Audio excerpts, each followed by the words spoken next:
All right, we'll give everybody a few seconds to trickle in here and then we can get things going.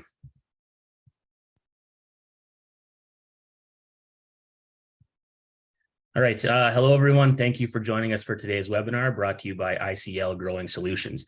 My name is Quinton Moorhead. I'm the National Account Manager of Top Crop Manager and Potatoes Canada. I'm joined today by ICL Growing Solutions agronomist Dr. Jason Haegele and Taurus President Craig Davidson. Today during our session, Jason and Craig will be diving into ICL's polysulphate products on potato and canola crops and its seed safety benefits. This webinar is being recorded and will be made available to all attendees and registrants approximately 24 hours after our live broadcast. This session is scheduled to run for about 60 minutes. Jason and Craig will speak for 45 of those, and following the presentation, we'll open the floor to questions. If you have any questions throughout, please type them into the questions tab found on your computer screen. This webinar has been approved for one CCA-CEU in nutrient management, and further instruction for submission of those will follow the presentation. That's it for me, so I'll let Jason and Craig take it away here. All right. Well, thank you, Quentin. Appreciate it. And on behalf of ICL and Taurus, I'm really happy and excited to be with everyone this morning. To talk a little bit about polysulphate. Polysulphate is a relatively new product to the North American market, and ICL is really excited to partner with Taurus to bring this to the Western Canadian market. So, one thing I wanted to mention as we get started here is that, I realize that for many, ICL is probably an unfamiliar name. Thinking about brands, I'm guessing that, many on this call would have, their favorite pickup truck that they would drive. And while you might have that favorite, you would understand something about the different brands of pickup trucks and automobile manufacturers that are out there. But for ICL, for most here in the U.S. and Canada, ICL is not a company or a brand that the people are familiar with. That being said, ICL is not a new company. Globally, it's been around for 100 years now. Having started 100 years ago this year in Israel near the Dead Sea region, where the individual who founded the company that would eventually become ICL pioneered a practice or a strategy to extract minerals from the waters of the Dead Sea, specifically potassium, magnesium, and bromine. And that extraction of minerals from the Dead Sea is still core to ICL's business. And over the last 100 years, ICL has grown into a leading global specialty minerals company with a diverse portfolio. So, things like phosphate salts for food products, bromine derived flame retardants, and then a presence in the specialty fertilizer, or especially crop care business, focusing on things like water soluble fertilizers, unique granular fertilizers like the polysulphate that we'll talk about today, controlled release fertilizers like coated nitrogen, and increasingly things like biostimulants. So, again, we've got a lot to offer, and really excited to work with a business like Taurus to bring some of these products to the market in Western Canada. And so with that, Craig, maybe you want to take a minute or two to talk a little bit about your business as well before we move into the discussion about polysulphate. Yeah, perfect. Thanks, Jason, and thanks for having us on here this morning as well. We are very excited to be able to partner with ICL and help bring innovative solutions to the Canadian marketplace, but not just innovative, also have a flair for sustainability and have this positive societal effect for both growers and people that consume food. And tying those two together has really been a vision of ours at Taurus for the last number of years. Every bushel harvested as a consumer enjoyed story is our vision. And we've been at it for 22 years here in Canada, and doing some stuff in the US as well. But our focus has always been to try to find innovation that brings efficiency to the production of agriculture. We want to help growers grow more on every acre if possible, but do it in a way that's positive economically, help them be more successful. And today that involves, a means to actually sustainability and have a positive effect environmentally. So when we look at what ICL is doing, obviously with polysulphate, it got us very intrigued a number of years ago. And, here we are today in the midst of commercially bringing it to market and obviously working with Jason and his group, defining its effect and impact agronomically and economically through, a tremendous amount of research that we're doing here in the market. Mm-hmm. No, Thanks for that, Craig. And you mentioned sustainability a few times. As you look at crop production in Canada and Western Canada, specifically, what do you see as some of the trends or opportunities as it relates to crop nutrient management? Where do you think that's going, or where does it need to go in the future? Yeah, I'd say it's if we look at a world perspective and then bring that back down to what we're doing here in this market.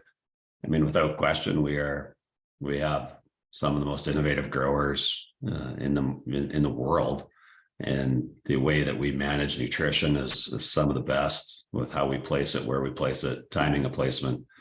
But that doesn't mean there isn't room for improvement, and that for us is kind of an opportunity to be a leader in the world, and bringing solutions that actually allow us to put more nutrients where a crop needs it, like in the ground or with the seed, and then actually allowing those nutrients to feed out over the course of the whole season are things that we are definitely looking for to actually improve nutrient utilization, crop demand, crop timing. But when we do that, we are in effect actually being more sustainable, because we're putting less nutrients into the environment that aren't being used. We're actually, of what we apply, we're actually making more use of those specific nutrients. So we'll get into polysulphate, but sustainability for us is actually getting most out of every pound that we apply to a field or an acre, and getting that into a plant or into production. So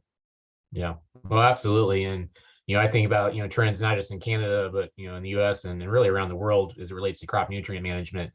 There's a focus on the 4R kind of framework for nutrient management, and the right product, the right place, and the right time. All of those factors that drive nutrient use efficiency, and certainly nutrient use efficiency ties into the environmental impact. Not just the kind of the economic impact for the grower, but also the impact that the crop production has on the environment. And then we see other trends that are occurring that influence agriculture. Certainly the growth of the organic market, for some crops, and the need for fertilizer products that can be used in those organic production systems. And then finally, as we think about those crops that or maybe used as food ingredients for direct human consumption, what can we do to improve the quality of those products? And we'll talk a little bit about potatoes later, but certainly using polysulphate and the calcium that's within polysulphate has an impact on the quality of the produce. So we've talked a little bit about polysulphate, and I think maybe that kind of leads us into what is polysulphate.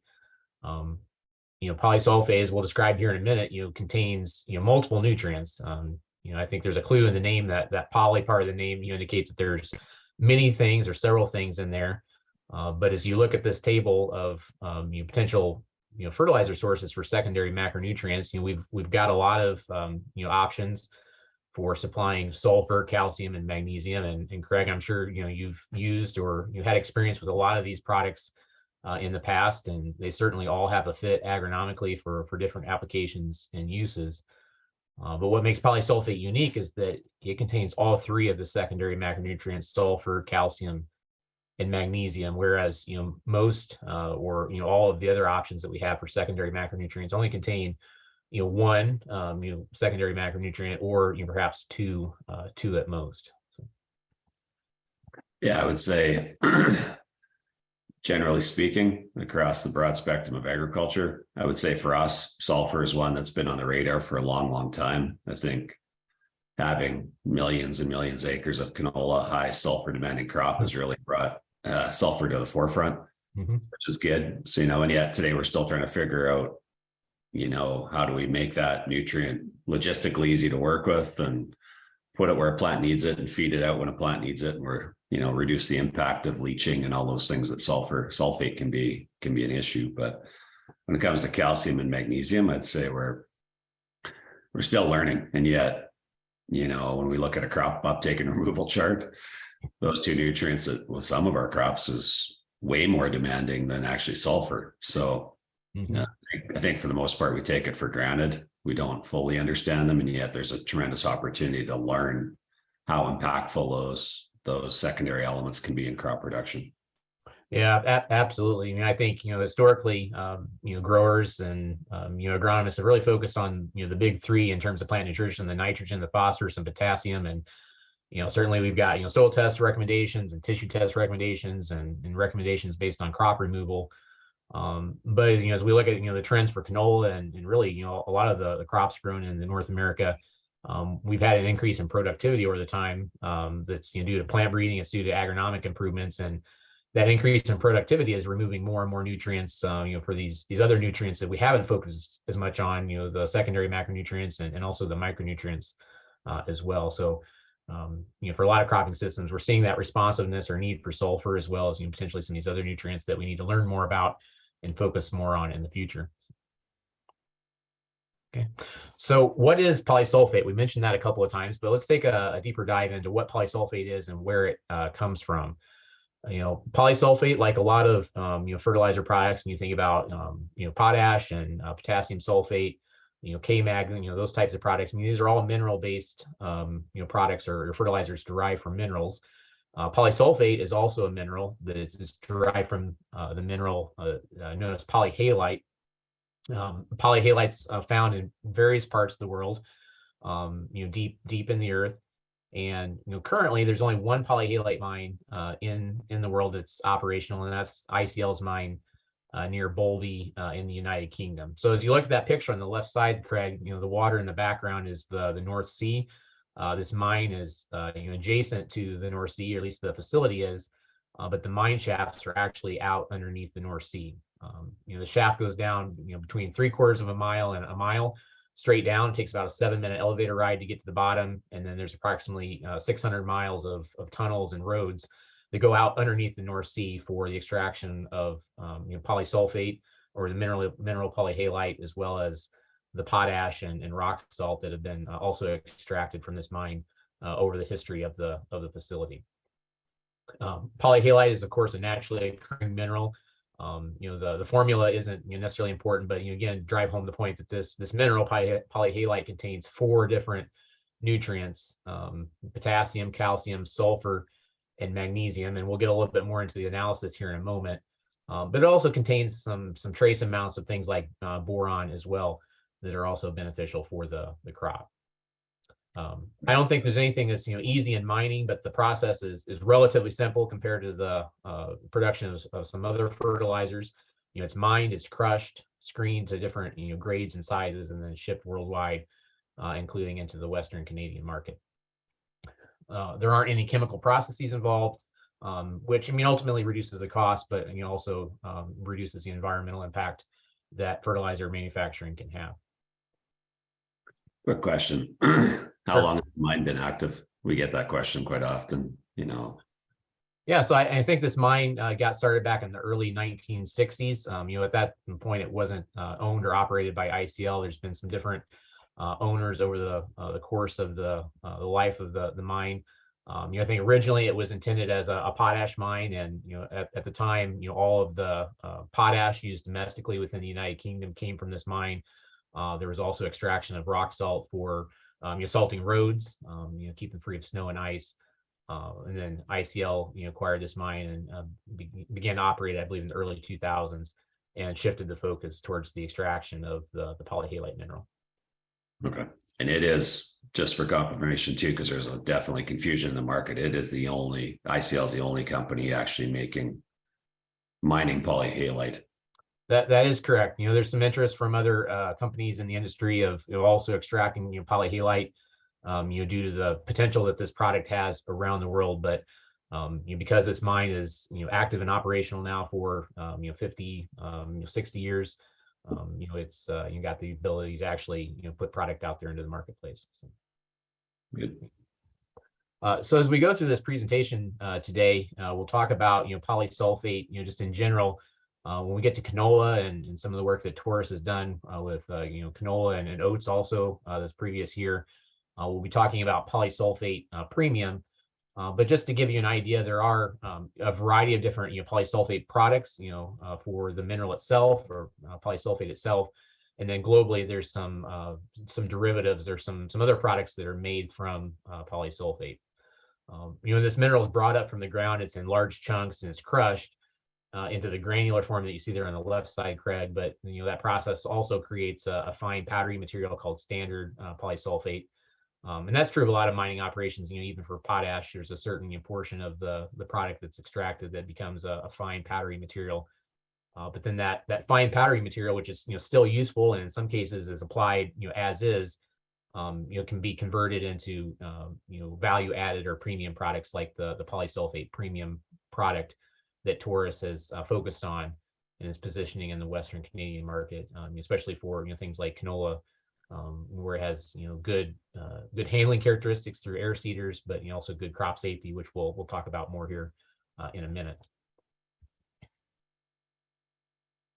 You want to just make mention how you're going to show the analysis? You do have it here about chloride in it too on the bottom of the slide, but yeah, maybe talk to that.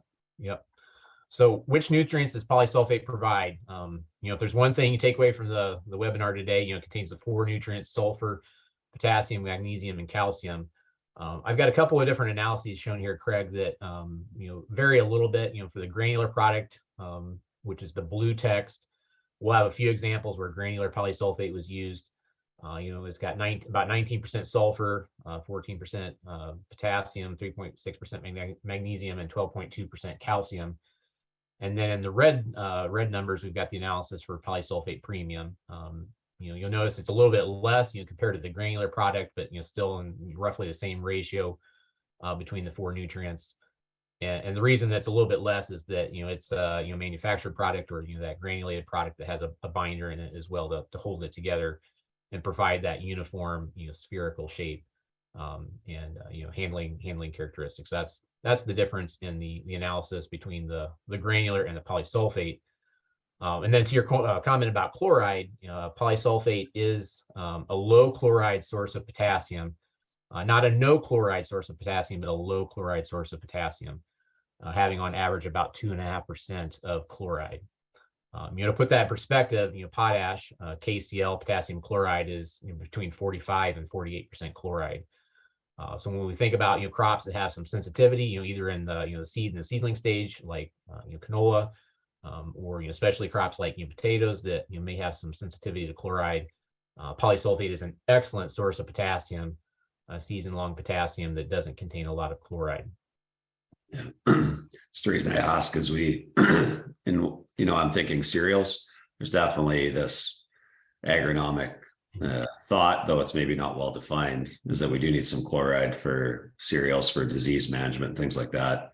So we do get the question, if we're using it on our wheat or durum or barley or oats, is there some chloride? We're saying, well, yeah, there is. Actually, it might be just about the perfect amount. Chloride's a micronutrient, and yet if we applied this at 100 pounds of physical product an acre, we would get 2.4 pounds of chloride an acre. Is that a good way to look at it? It is. And I think there's also interest in this kind of concept in the Western United States, where historically there hasn't been a lot of potassium applied because of the high potassium natures of the soil. But yet we realize that wheat and a lot of small grains do have that need or that responsiveness to chloride. And so polysulfate might be a great way to supply a little bit of chloride along with some potassium, but also really focus on these other secondary macronutrients as well, including sulfur. So, Quentin, I see you've appeared. So. We had a quick question here, and I thought with the application, it might be a good time to sneak it in here. So the question was, is this product better broadcast or drilled in, whether it's fall or spring applied? Great question. So, Craig, you can comment on this as well, but what we've learned about polysulfate, through our trials and the experiences, using polysulfate, commercially, larger scale on farms, is that it really does have a lot of flexibility in terms of how it's applied and when it's applied. We'll talk here in a moment about the nutrient release characteristics of polysulfate, but the key takeaway is that polysulfate has a gradual, sustained release of nutrients, particularly sulfur, which really makes it well suited to applying it, before the crop, whether that's in the spring or in the fall as well, and that can be done as a broadcast.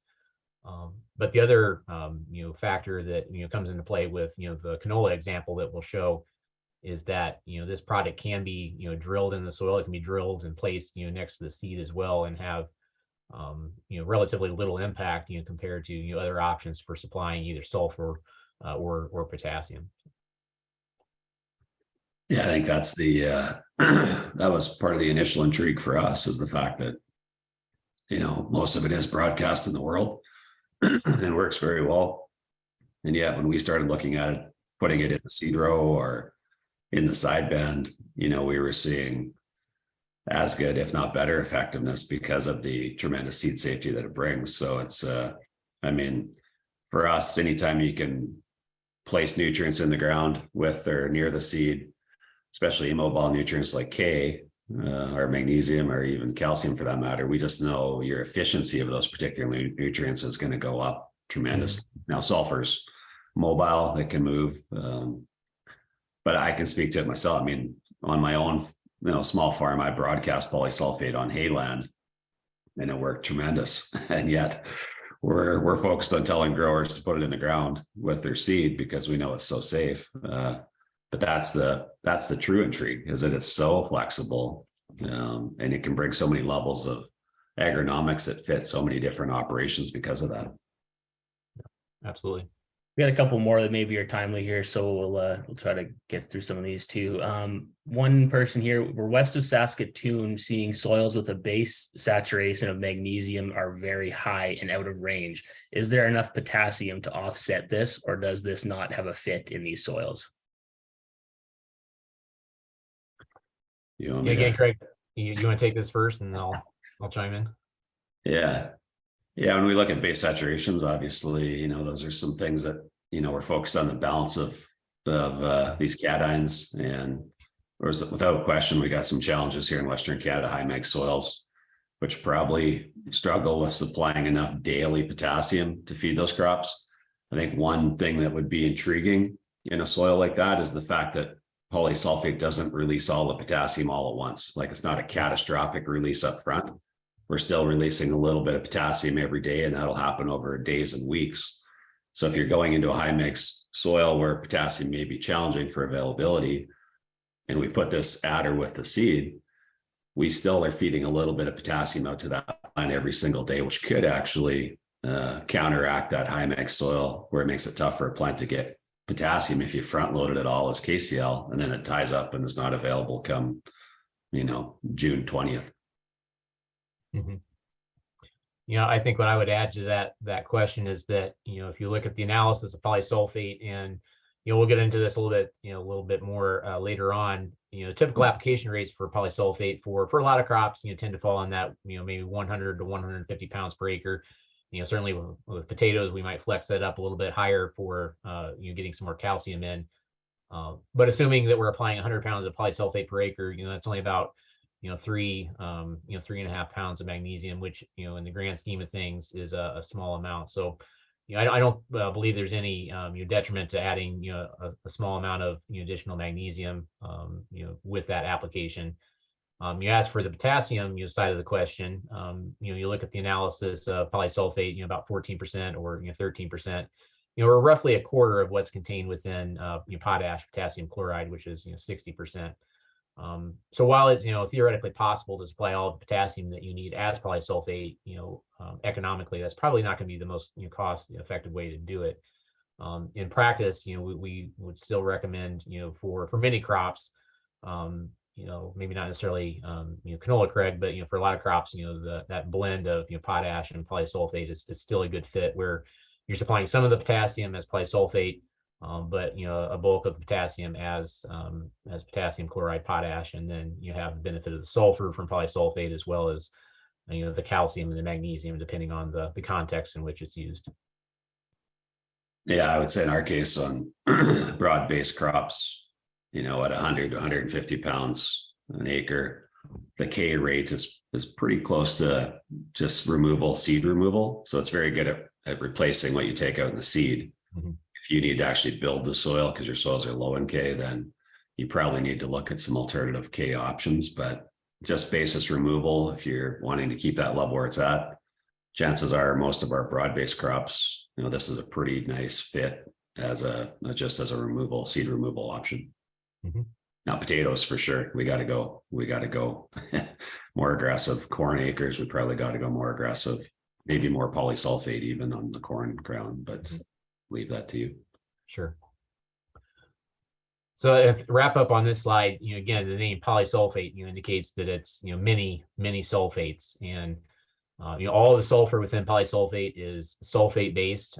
You think about sulfur fertilizer sources, and they tend to fall either in the sulfate camp or the elemental sulfur camp, where that elemental sulfur has to oxidize and become available to the crop, slowly over time. And that's influenced by temperature and moisture and how that impacts soil biology.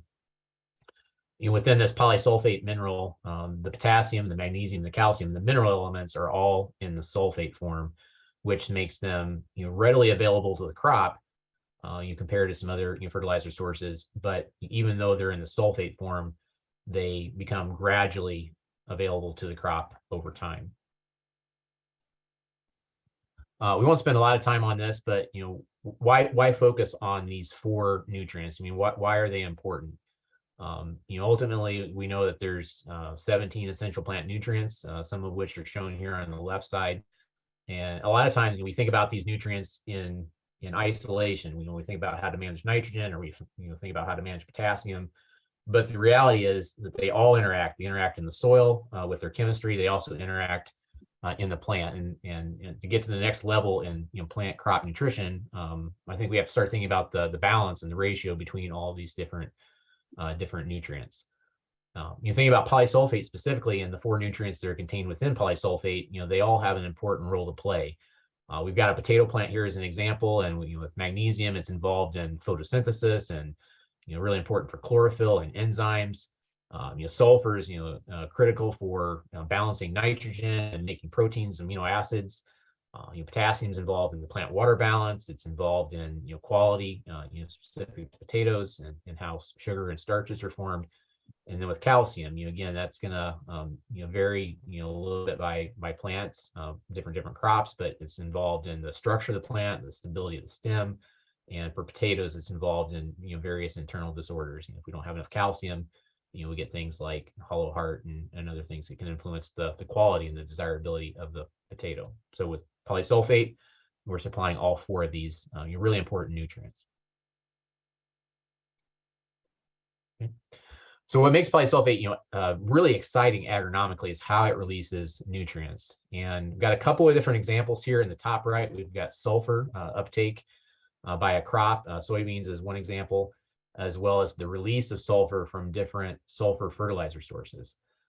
As you look at that graph in the top right, Craig, the curve labeled number 1 is the typical sulfate release from ammonium sulfate or from potassium sulfate. And the point behind this curve is that you apply these products, and assuming that you have adequate soil moisture where those granules can solubilize and break down, that sulfur will become immediately available to the crop, immediately available for crop uptake. And depending on when the fertilizer is applied, that can be a good thing. But if we think about ammonium sulfate and applying it too early in the season, before planting or even in the fall, there's the risk that a lot of that sulfur can be lost from the soil through leaching, and making it not a good return on investment for the grower. Kind of at the opposite end of the spectrum, that straight line labeled number 4 at the bottom, that's the sulfur released from calcium sulfate or gypsum. Gypsum is widely used as a sulfur source across North America, and it's a good source of sulfur, but it takes time. It takes time for that granule to solubilize and break down. And again, depending on when you actually need that nutrition, either the calcium or the sulfur, it may or may not be available at exactly the right time for the crop. Right there in the middle, the curve label number 2 is a sulfur release from polysulfate. So because it contains essentially a mixture of potassium sulfate, calcium sulfate, and magnesium sulfate, we get that intermediate release of sulfur that nicely coincides with the typical sulfur uptake by a lot of annual crops like the soybean sulfur uptake curve that's shown there. So this the is other where, example, go ahead, Craig. This is where your efficiency of that particular nutrient can go up exponentially, right? Because you're feeding it as the plant actually needs it. And a lot of times when plants go reproductive, that's when they have their highest demand for nutrition. Exactly. So while there may be, distinct times during the season where, a certain nutrient is needed more than another, the reality is that a plant, takes up these nutrients throughout the entire growing season. And, with sulfur, it's important early on to help build the vegetative plant. But then when we get into the reproductive part, and especially for those crops that have a high protein content in the grain, sulfur becomes really important to maximizing that quality component of the crop. Yep. The other example that we have here is for calcium at the bottom. So in this example, we've got polysulphate compared to gypsum. It's a little bit of an apples and oranges comparison. We've got different rates of product applied. We've got 750 pounds of polysulphate, 2,000 pounds of gypsum. Polysulphate and gypsum have different analyses for calcium.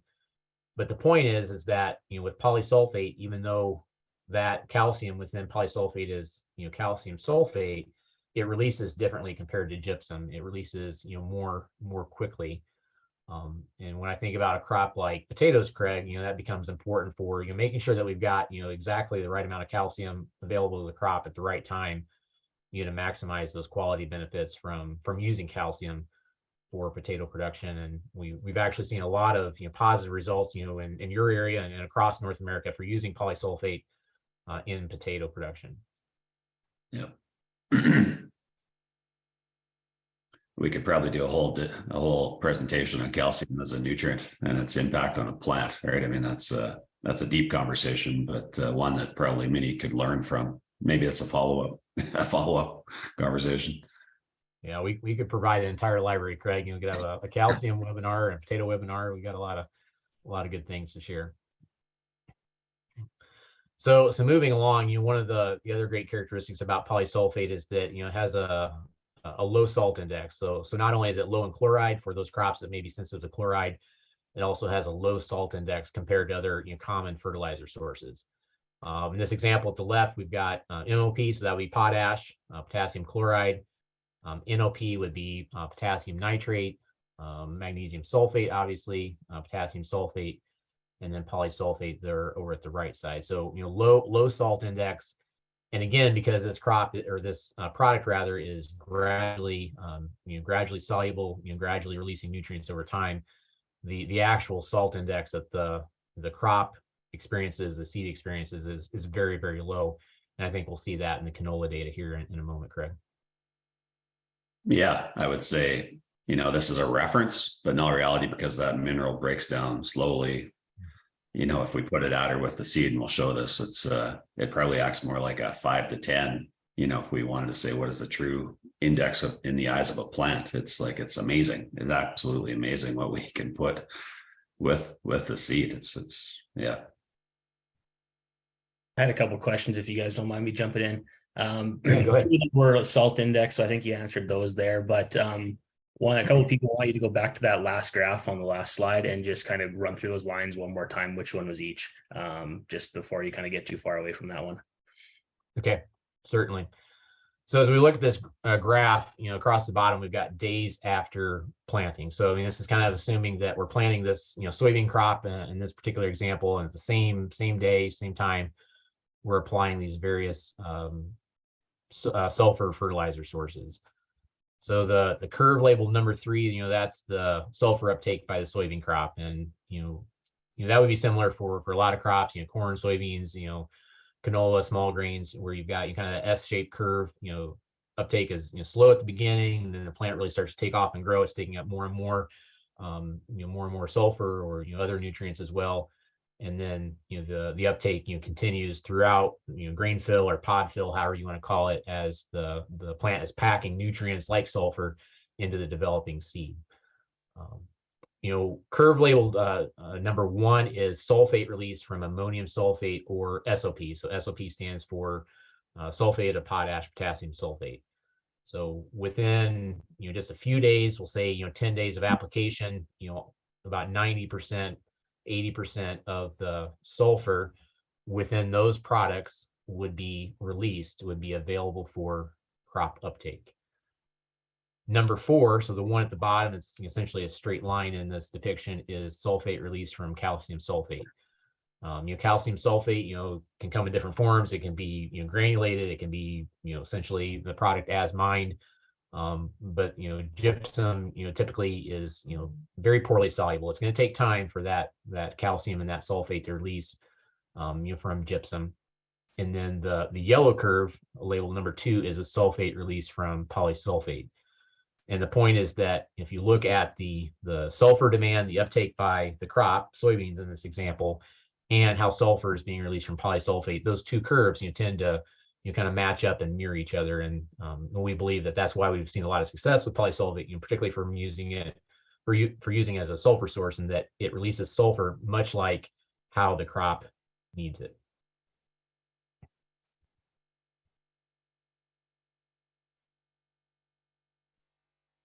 Okay. So moving on, we got a couple of really interesting and great pictures here from Mike Dolinsky, also part of Craig's organization at Taurus. And I have no idea how Mike got these pictures, but they're pretty amazing, showing how root tips, or the developing roots of canola in this example and peas in the next picture, are actually growing right next to the polysulphate granule, the granular polysulphate in this particular example.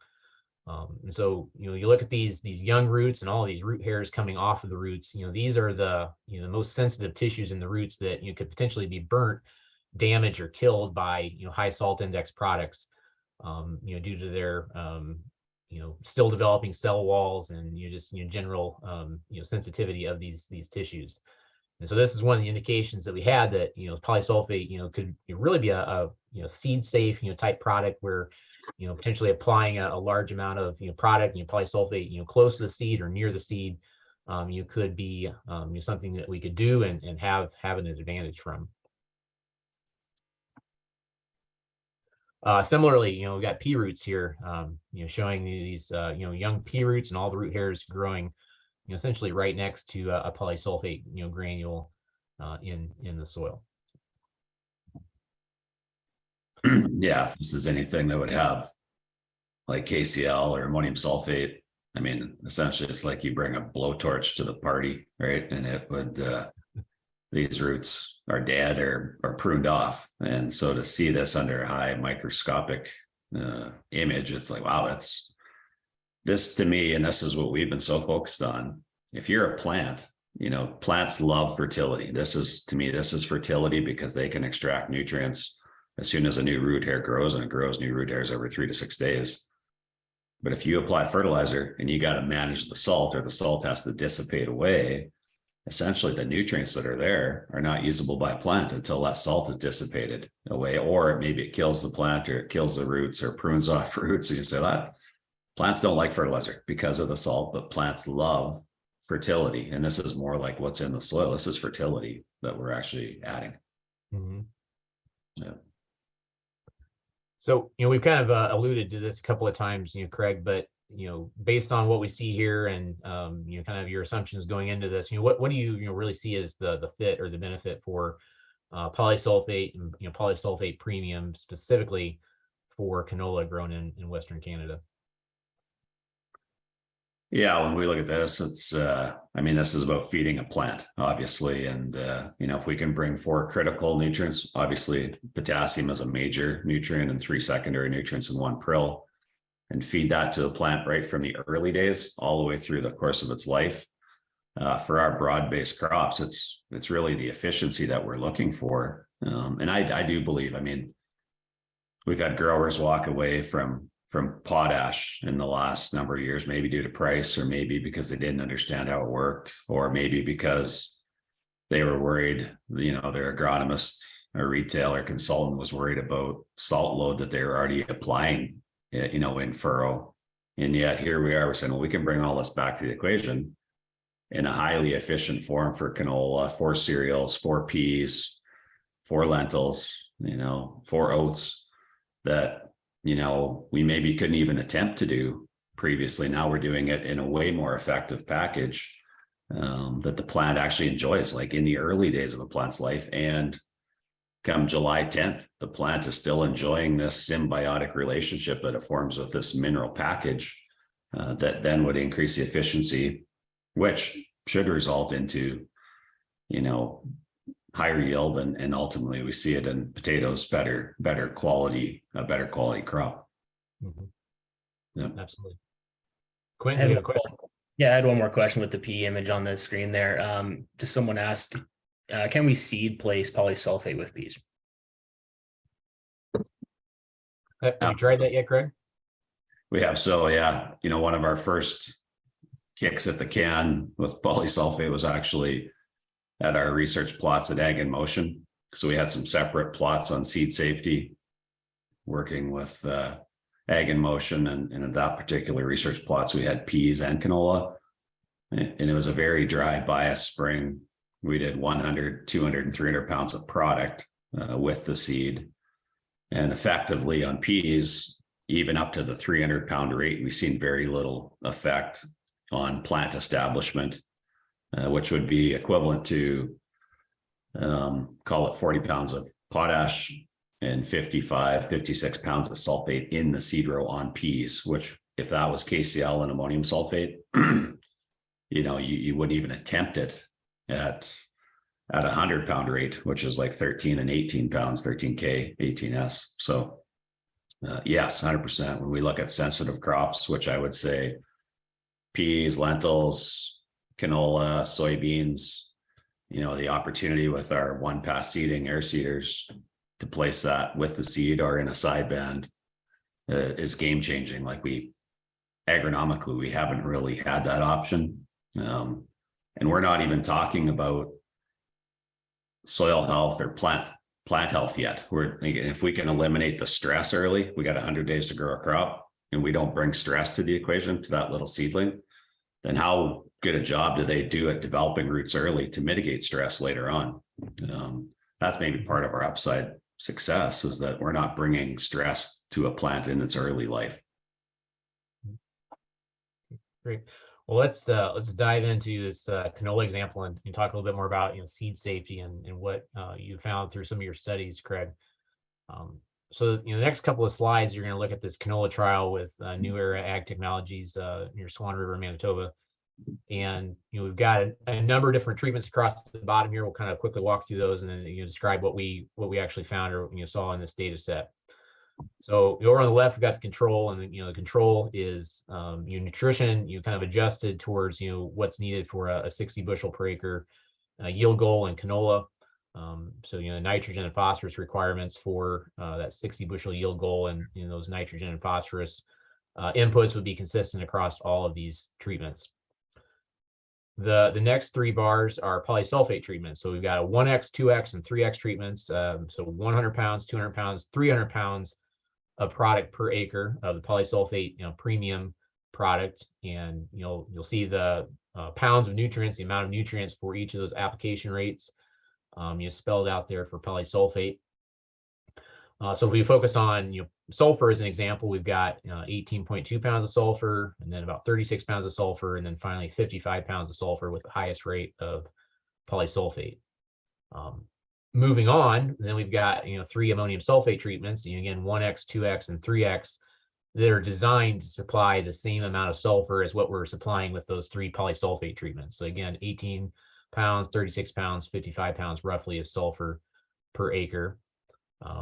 The next three treatments are potassium treatments. So we've got 1X, 2X, and 3X rate of potassium chloride, designed to supply the same amount of potassium that's in those three polysulfate treatments at the beginning, roughly 13, 27, and 40 pounds of potassium per acre. And then finally, we've got a combination treatment of our 1X polysulfate rate, so 100 pounds of polysulfate premium per acre, and then some additional potassium chloride to supply an additional roughly 13 pounds of potassium per acre, bringing the total to 27. So what we're looking at here is a stand count 14 days after emergence. We did these stand counts at 7 days after emergence, 14 days after emergence, and then a stubble count at the end. Seeing similar trends at all three of those sampling times. But what we see here is that if we just focus on ammonium sulfate in the middle, Craig, those treatments, regardless of the rate, really, hammered the stand count or the emergence from the canola in this trial, especially at the high rate of AMS, where we had 33 plants per square meter compared to 76 plants per square meter in the control. We had a little bit of impact from the potassium chloride treatments, maybe not as much as what what was expected, but, that could be influenced by soil moisture, certainly. And then with polysulphate, we do see a trend, towards that highest rate of polysulphate of having a reduction in stand count. But if we focus on the 100-pound rate or the 200-pound rate, which are probably closer to that agronomically optimal rate that you would recommend, we're having no negative impact on canola stand count. So what do you see in this, Craig? Yeah, as I always say, when you do research, sometimes you find things you weren't looking for, and I'd say we maybe would have thought the KCl would have had more impact, but if it was a drier bias spring, maybe the potassium chloride wasn't breaking down as quickly either. Whereas the ammonium and ammonium sulfate was still causing some burn next to the seeds in the seed row. So if we would have added KCl and ammonium sulfate together in this research trial to mimic polysulphate, then I think we would have seen some catastrophic plant stands. But we didn't even attempt to do that because we wanted to have something comparable to go to yield. So when you look at poly, we are taking both the AMS and the KCl and combining that into one. So it's actually a double load of nutrition. And yet we're still at 100, 200, not really having any effect on standability. Right. Now, when you go to yield, I'll make one point here. One thing we have learned at 100 and 200 commercially is that we end up with almost too many plants on canola, which is not necessarily a good thing. Like we see at the bottom of the slide, 6 to 9 plants is kind of a target rate for canola. We know that's, I would argue 5 to 7 is probably an optimal plant stand rate. But if we end up with 12, it's almost like we might turn canola plants into weeds, like they get spindly and thin stalks. So when we're using a seed safe product like poly, in a sense, we should almost be looking at adjusting our seeding rate down to compensate for less mortality. I mean, that's something we're learning, because it's when we go to the yield, I'm thinking partly why we're getting higher yield at 300 pounds, even though the plant stand is less, is because we have closer to optimal plant stand. Yeah. All right. So kind of getting closer to the final yield, one of the things that maybe wasn't necessarily expected, at the beginning of this trial was that sulfur deficiency did show up mid-season. We'll see that in yield data where there's some very large responses to polysulphate in particular, but there are also some visual deficiencies for sulfur in the field. The intervenal chlorosis, and that was confirmed by a tissue test as well, collected right after the end of flowering. So see some example here in the left. We've got just the potassium chloride treatment by itself, and then the combination of potassium with the sulfur that polysulphate brings, and the difference that made in kind of overall uniformity and the flowering of the plot. All right, so let's look at yield. Again, we got the same treatments laid out exactly the same way as what we saw in the stand count slide. Even though we had those trends for a little bit of a reduction in stand with the higher rate of polysulphate, the highest rate of polysulphate was actually the highest yield numerically in this trial. The 100 and the 200 pound rate of polysulphate were equivalent, about 64 bushels per acre. And my understanding, Craig, is that 60 bushel per acre canola crop takes up about about 30 pounds of total sulfur, which is going to be encompassed by that 100 and 200 pound rate of polysulphate premium application. Yeah, correct. Yeah. And then similar what we saw with stand count effects, ammonium sulfate had a not a positive influence on yield, and the potassium chloride by itself didn't necessarily have a positive influence on yield as well. A lot of benefit for this combination product of supplying sulfur in a seed safe form, and potentially the season long feeding of potassium, and the benefits from the calcium and magnesium that we probably don't fully understand yet, Craig. Yeah, I think this trial shows us when we separate the sulfur, separate out the K, is that actually both were responsive. Like we had responses from both nutrients, whereas K alone couldn't do it. S alone did a little better, which would tell me there's more of a sulfur deficiency, but even that wasn't good enough to actually being able to supply sulfur season long to those plants versus front loading it all up front, because it's the same pounds of sulfur, same pounds of sulfate. We just feed it out to the plant through the course of the season. Right. Yeah. So, moving on from canola, well, I guess we still got one more slide on canola, Craig, kind of putting some economics to this. We've got the yields from that trial. We've got fertilizer costs across the bottom. We've got, the net return, across the top. And, I think the point that we want to leave people with, looking at this slide is that, when we use, a new innovative product like, polysulphate, it may not necessarily be the cheapest product. There might be a little bit of an additional incremental cost from incorporating a new product like polysulphate into your fertility management program. But really, what we want to evaluate is the return on investment. How that influences yield. And so in this particular example, we do have some additional costs from using polysulphate. Even at the lowest rates, compared to just focusing on ammonium sulfate or just focusing on potassium and potassium chloride. But as you think about the overall fertilizer blend and what that costs, and then what your expected yield is, or in the case of specialty crops like potatoes, what the quality benefits could be, there's more often than not a positive net return for the grower.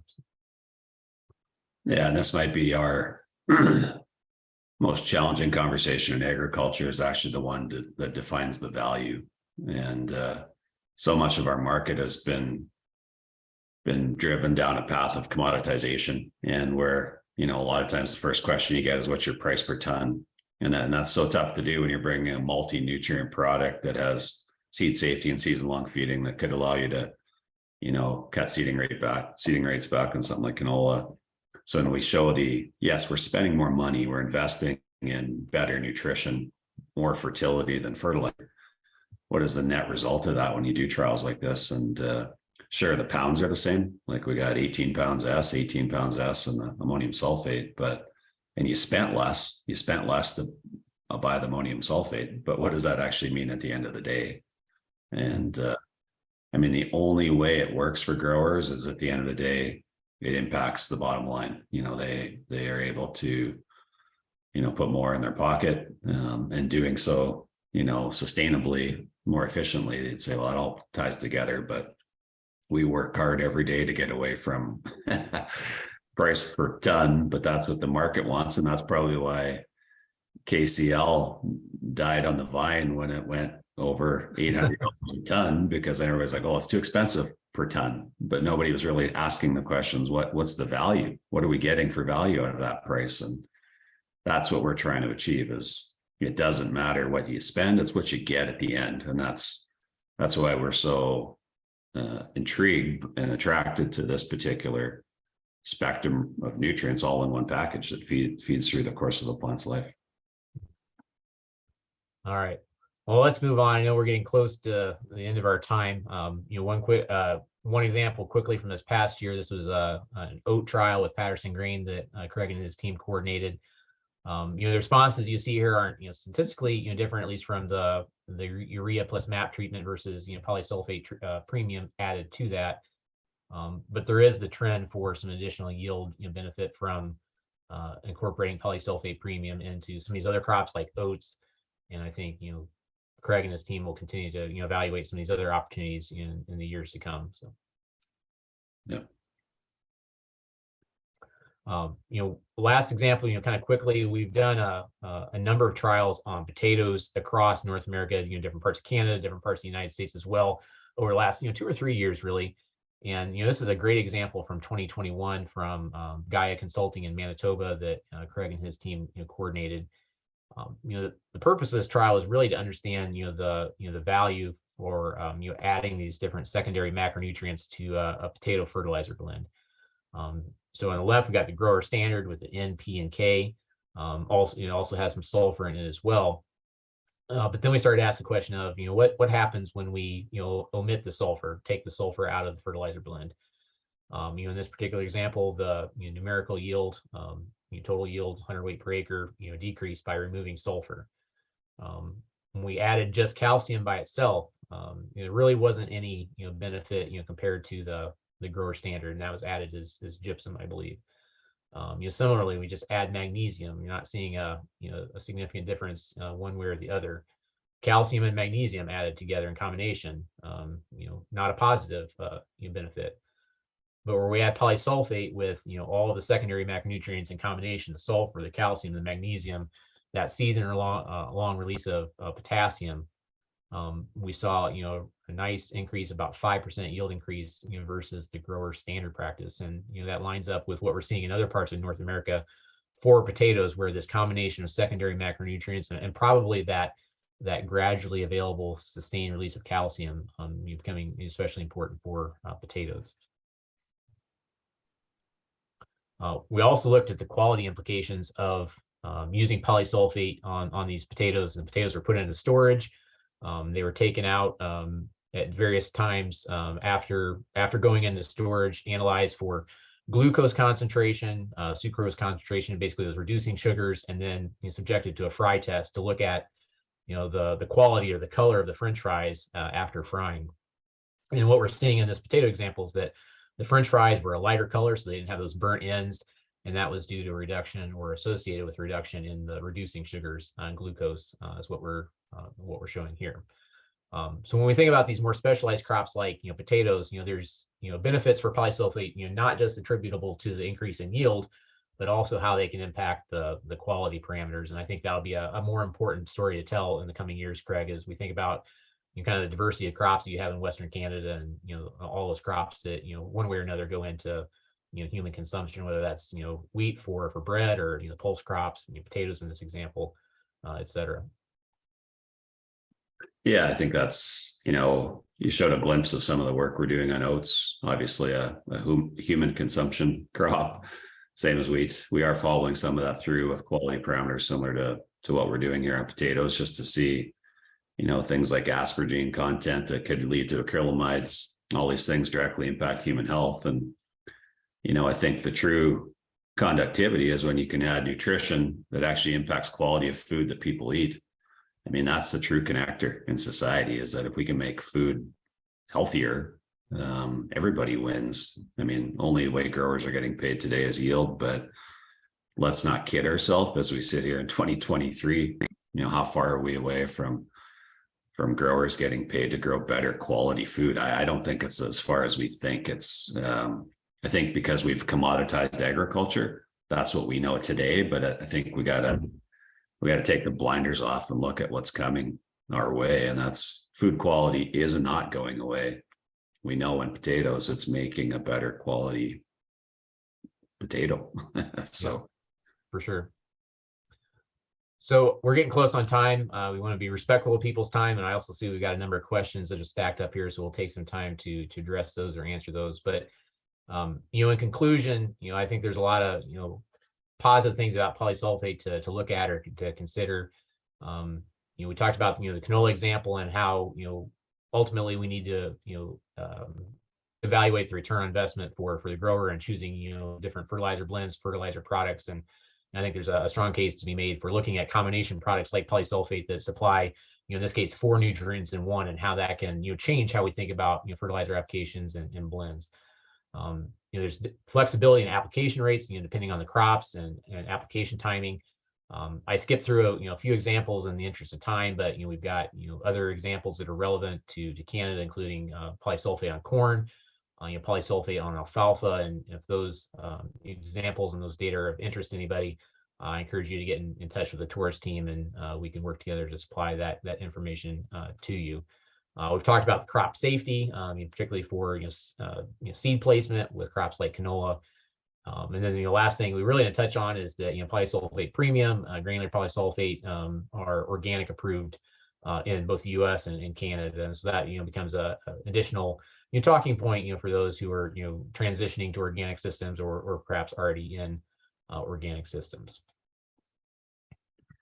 Well, thanks for that, guys. Yeah, like I said, we got a few questions that stacked up here, so we'll try to get through as many of those as possible. And I guess now we've got the QR code on the screen here, so anybody looking to collect their CCA-CEU and nutrient management, just open up your smartphone there and click scan the code. You'll automatically receive the credential there. If you don't receive it, or if you don't have your phone also, you can email your CCA number, first name, last name, to topcrop@annexbusinessmedia.com, and we'll submit that for you. But questions here. So everyone, there's a lot of people interested in that the uptake graph there, and they were curious if you have similar graphs for potatoes and wheat. You had the soybean example there. We don't have it, showing, polysulphate on top of those other crops, but certainly the uptake curves for sulfur and other nutrients are probably available for some of those other crops. So if that's something that's of interest to people, we can work with Craig and his team to kind of put together some of that sales support material or that agronomic support material for customers and growers in Canada. So Craig, you got something there? Yeah, I was just gonna say, if you can see that. Maybe we'll send that around after. We could do that, no problem. Yeah, our Taurus uptake and removal chart at the bottom has uptake demands for nitrogen, phosphorus, potassium, and sulfur for spring wheat, canola, peas, and lentils. And that can be found on our website, taurus.ag as well. You can download the crop uptake and removal chart. It actually also shows you how important calcium is on pulse crops. Like when you think of soybeans, peas, lentils, you're like, holy cow, it's like even canola, we need close to 2 pounds of calcium per bushel to grow the crop. So it's, I think soybeans is also over 2 pounds per bushel. So it's amazing the demand for that particular nutrient. But yes, we do have 4 crops in our uptake and removal chart for demands for sulfur through the growing season. And yeah, though it doesn't seem that way, but yeah, even wheat or canola, like demand for sulfur at reproductive stages when it heads or flowers is huge. So having nutrients releasing at that point, sulfur particularly is very critical. Awesome. Next one here, just one more question about the salt index. Again, I don't know if that was missed by a few, but if you just don't mind, what's the salt index of polysulphate again?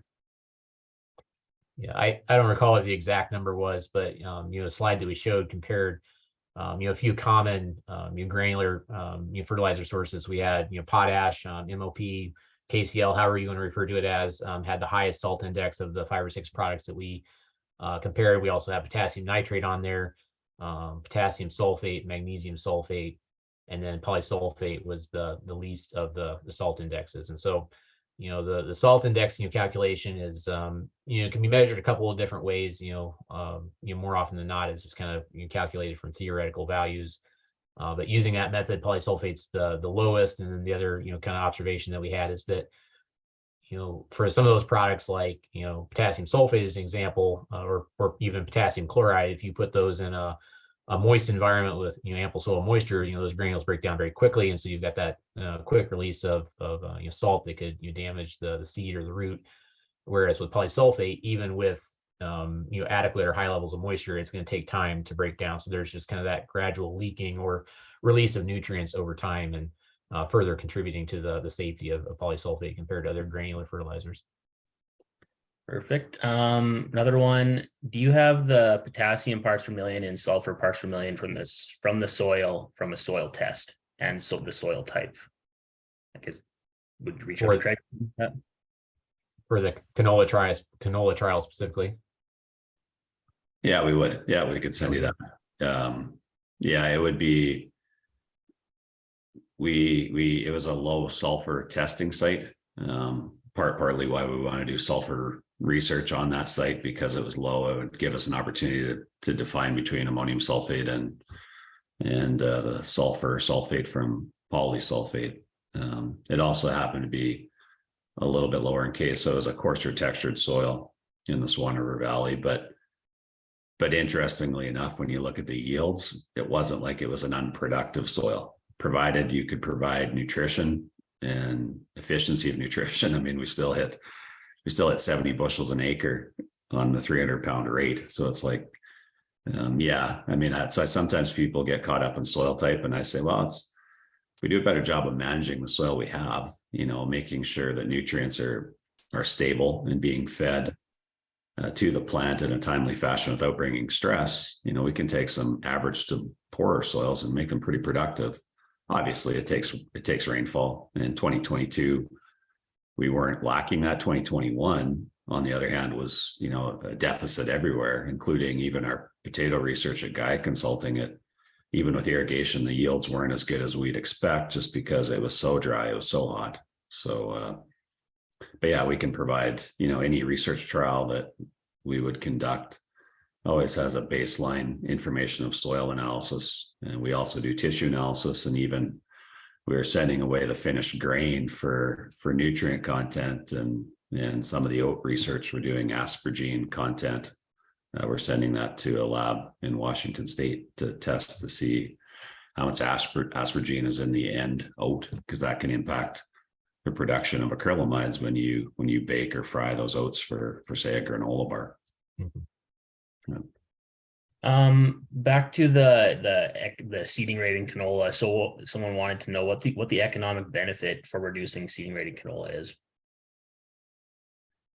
I think the economic benefit on canola is always trying to find the right plant stand. I think it's a moving target. I mean, it can change from year to year, but we do know, and most seed companies would tell you, because most seed companies have their own mortality calculators, is that you're trying to apply so many pounds of seed to get a desired plant stand. So what you're factoring in is how many seeds don't survive. That could be seed bounce, that could be fertilizer injury, that could be insect damage, that could be dry seed bed, or not an ideal seed bed where it doesn't germinate.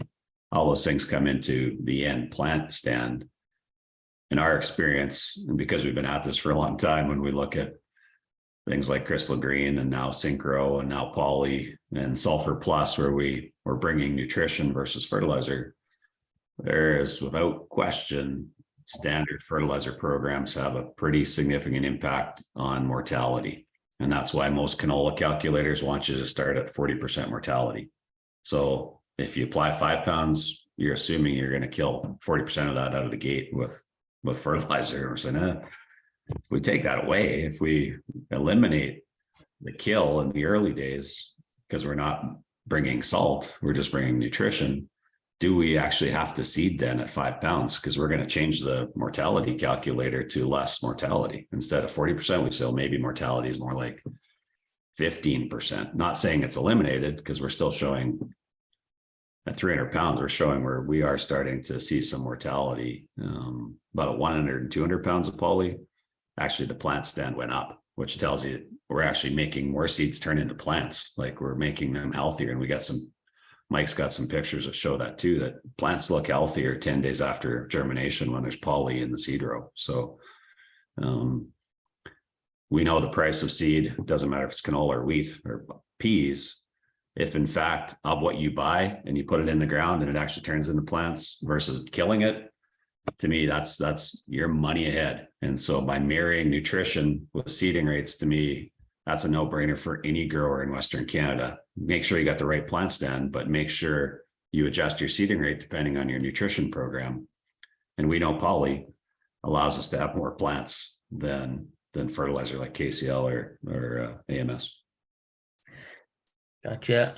Onto the potato side, do you know offhand which potato variety was evaluated in that trial that you mentioned? I don't remember that. Craig, do you remember? I think it was russet. From Manitoba, a lot of the work being done here is on the process side, for French fry production or frozen fries. But so I think that was russet research. Yeah, that would make sense. And saying that, I mean, Jason could speak to any kind of potato, I'm sure, because they've done research on pretty much all potatoes, whether they're fresh pack or chipping or whatever, across all of Canada and North America and the world for that matter. Yeah, I would say, in general, we've probably done, somewhere between 15 and 20 polysulfate trials on potatoes over the last, 2 or 3 years. And it's been a mix of varieties, varieties that are most common to the different growing regions that we've done these trials in. We've certainly got a lot of trials with, russet Burbank or, russet style genetics. We've got trials with, chipping potatoes. And so, we're seeing, responses to polysulfate, across those different varieties and different growing regions. And polysulfate used in different ways as part of the potato fertility blend, depending on the region. So, for example, in Prince Edward Island, where we've done some trials, they're really focused on magnesium and sulfur. And you use a lot of calcium ammonium nitrate for not only the nitrogen but the calcium. Other places like Michigan in the United States, we've compared polysulphate to gypsum. So you're replacing the calcium and sulfur that gypsum brings, and you were seeing really nice and consistent responses across those different contexts in which polysulphate is used on potatoes. Some questions about poly and MAP. So blendability with MAP, and have you done trials with poly plus MAP? If so, what were the results and seed mortality? Yeah, good question. We do have some additional research we did last year too, looking at different phosphate sources. So we have it with poly with MAP, and I think it's a great fit. Poly with S15 or S10 or 40 Rock. Again, we have brought to this market the premium grade, which is April. So when you think of blendability, it's a really nice product. It's got a low salt index. It stores and handles very well.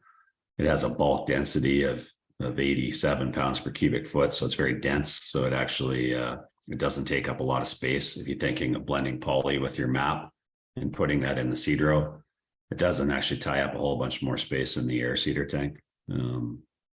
So yeah, for sure. And if you think of, like, say you're worried about seed safety, and so MAP is part of your equation, but now poly is your KNS source, you're actually not really bringing any more salt to the equation. So really, then you're only really worried about the MAP portion of your blend as a seed safety issue. And there's no doubt it can actually cause some mortality, but it won't be as bad as if you're adding then additional potassium into the mix or additional sulfur to balance out the sulfur requirement of that particular crop. So yeah, great fit. MAP and any phosphorus source. I mean, we'd be biased and we'd tell you we'd like to see it with with crystal green or crystal green synchro, but yeah, to be honest, it's a great fit to be blending with your phosphate source. I think you answered one of these. You did answer one of these questions, but I had a few come through about it, so I just wanted you to hammer this home. What was the bulk density again of poly premium? It's 86.9 or 87 pounds. You say that maybe scares people, but because it's a natural mineral, like this is a natural mineral from the earth, it's very dense, and that's partly the success of its slow release, I think. But that's like, say in your air seeder, you got space for 3 tons, and that 3 tons is based on urea. Well, now the urea is 48 pounds per cubic foot. Now that 3-ton bin is going to hold, like, call it 5 tons. So your fills are a lot less. Same as the bin in the yard, it ends up storing way more product than what the bin is calculated at. Call it urea bulk density of 48 pounds. So the feedback has been commercially, growers really like the fact that it's dense and it doesn't take up much space and way less fills. And the biggest thing is just when you're handling it through an auger or conveyor, you can't open the gate as quickly because it's so much heavier. You're still moving the same tons per minute. You just have to manage flow rates because it's heavy. Yeah. Mm-hmm. Is only premium available in Canada, and who will be retailing for 2023? We have both grades from ICL. For the most part, we're kind of what, you could argue the granular has a higher analysis, but the premium is what we're using mostly for the air seeder market because it's prilled. I mean, there's no prilled potassium in the market. People don't like KCL chewing up their air seeder hoses. This will not. It's a prill. It's round, and it can be blended with your other nutrients like phosphorus that you're applying. But if you're broadcasting, and honestly, for us in Eastern Canada, and even some stuff in the BC market, if we're broadcasting, the granular works fine. And it's the same product. It's just like a compacted slate, so it's not prilled, but it has the same characteristics. Maybe even Jason could maybe argue that it maybe has a little slower release curve than the premium. But yeah, so both options are available, and any broadcast crop like potatoes, or if it's a broadcast market like Ontario for us, I mean, most of that product will be will be the granular product. And then retailing for 2023.